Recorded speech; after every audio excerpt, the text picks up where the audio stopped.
চার সন্তানের জননীর প্রেমে ঢাকা থেকে ঝিনাইদহের শৈলকুপায় এলেন আরও এক নারী। ফেসবুকে পরিচয়, সেখান থেকেই শুরু হয় বন্ধুত্ব। দিন যতই গড়িয়েছে সেই বন্ধুত্ব রূপ নিয়েছে গভীর প্রেমে। কিন্তু এই প্রেম ছিল একটু আলাদা, কারণ এতে ছিল একদিকে চার সন্তানের মা, অন্যদিকে এক তরুণী। আর সেই প্রেমের টানেই চার সন্তানের জননী পাড়ি জমিয়েছেন ঢাকায়।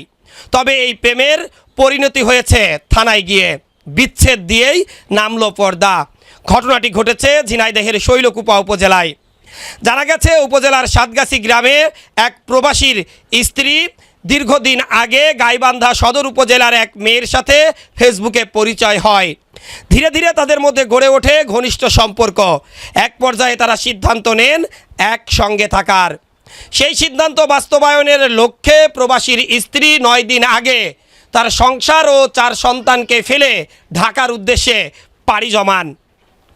সেখানে বেশ কয়েকদিন ওই নারীর সাথে একান্ত সময় পার করেছেন তারা।